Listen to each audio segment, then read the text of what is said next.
Woe to the shepherds who destroy and scatter the sheep of my pasture, says the Lord. Or says Jeremiah in the name of the Lord, woe to the shepherds who destroy and scatter the sheep of my pasture. There were 3 anointed offices in ancient Israel, the time of the Old Testament or Hebrew Scripture. And those particular functions for which one would receive the pouring of oil on one's head as a commitment to office, as a divine unction and authorization for what you were going to do within the society and community, were the priest, the prophet, and the king. There could be lots of priests and lots of prophets, but only one king at a time, although that king would be surrounded with a court of advisors and would nevertheless be the unifying force. So the primary image for that king that is used in Scripture is the one used of the shepherd, the one who gathers the scattered flock, because flocks by nature and people by nature as well, tend to not quite stick together. That we always kind of wander off. We're at risk of losing people along the way. So the function of the king was to gather and to unify, to pay attention to the threats, the predators of the flock, the people who were weak and vulnerable on the edges of society, to give them a special care and attention, and to draw them in, to take risks personally, even himself, to ensure, yes, there weren't many herselves in those days, himself, to ensure that the interests of the whole pervaded over the interests either of the king personally or of any one group or party within the society.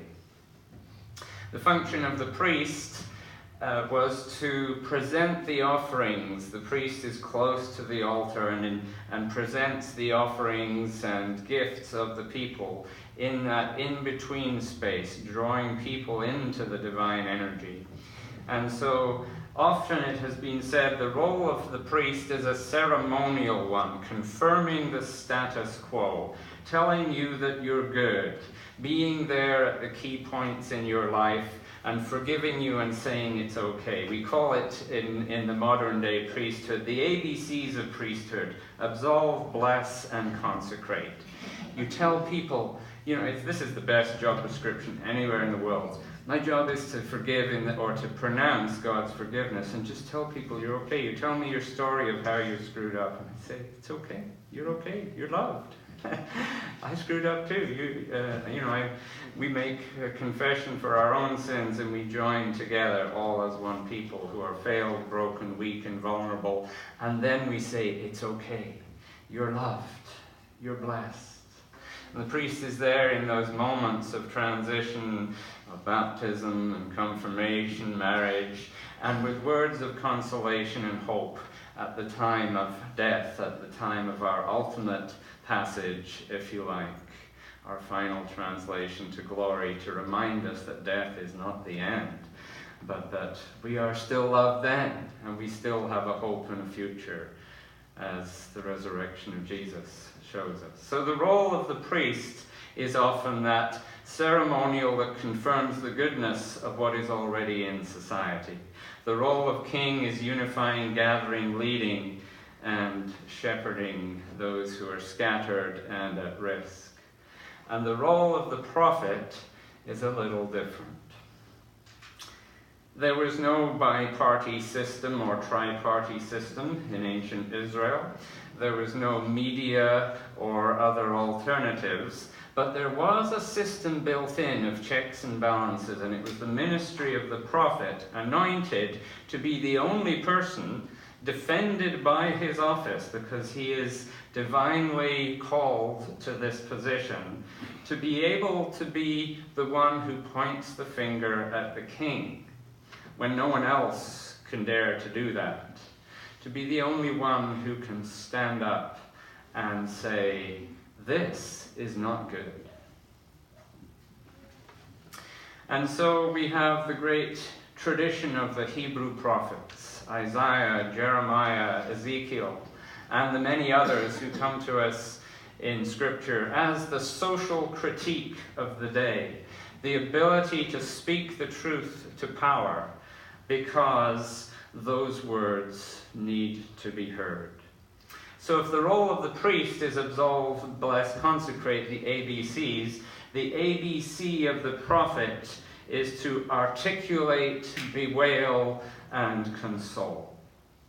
And so it is that Jeremiah can speak into what he sees of a disaster happening through a succession of failed kingships in Israel, a succession of free trade agreements gone wrong, and a succession of alliances with superpowers which are a compromise of the people themselves. And he will see that the only outcome for this is going to be the complete destruction of Jerusalem and the total wholesale deportation of the people of Jerusalem into their exile in Babylon, a much stronger superpower to the north. And so he looks around at these failed kingships, those who self-servingly in positions of authority look out only for their best interests, and instead of gathering and protecting the weak at the margins of society, play on their fears and vulnerabilities to abuse and take advantage of their weakness for their own selfish purposes. And he says, woe to those shepherds who destroy and scatter the sheep of my pasture. There was a little, I say the modern day prophetic ministry can indeed come through pastors and priests, and maybe we have a very particular role. But one example that comes to mind just this past weekend, there was in Halifax an international security forum, and Canadians, Americans, and others were there. Senator John McCain, who differs from his president-elect in a number of matters, was quite bold in simply speaking out against the way that he sees things happening around him. And regarding the threats of the present president-elect to renew torture, that is what he has said. He will renew waterboarding as an instrument of torture. And John McCain wanted to give assurances that he differs from this person on not only free trade and on the particular relationship that he might wish to have with the Russian president, but in his precise words, and I'll slightly edit them, he said that the American Congress has in fact already passed a bill that prohibits torture of this form. And he says, I do not give a D blank blank blank what the President of the United States or anybody else wants to do. We will not waterboard. In a sense, this is the modern day equivalent of the voice of the prophet.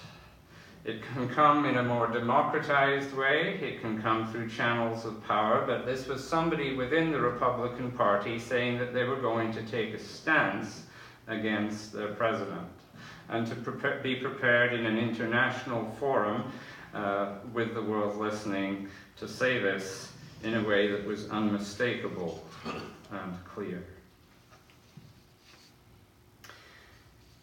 We have many responsibilities collectively, and some of us have particular responsibilities to speak out. And so articulation is the role of the prophet, to name what is happening and to speak into it truthfully. That if there is a self-serving agenda, if there is a playing on fears and a magnifying of hatred, to say so. And secondly, to bewail it. If there's any voice in the whole of the Hebrew Scriptures that we know of as the voice of lament, it's the voice of Jeremiah. We even use that term in English, a Jeremiad, which is a long list of woes and griefs. And let's remember, woe to the shepherds is not actually, first of all, a statement of condemnation. It's a statement of grief.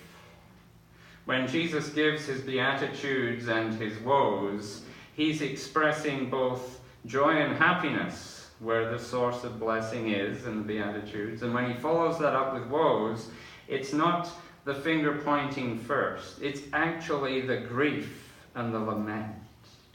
And we as pastors and churches are here to enable the grief of our people and the collective grief of our people at the possibility that those who lead us and seek to lead us will declare torture as an acceptable form of governing society.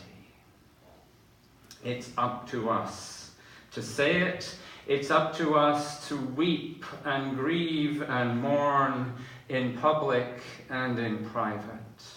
I so wish, I think our Anglo-Saxon culture has so lost this. If you go to the Middle East, if you go to Africa, if you go to South America, when they grieve, they grieve. They cry, they tear their clothes out, they lie down prostrate in the ground.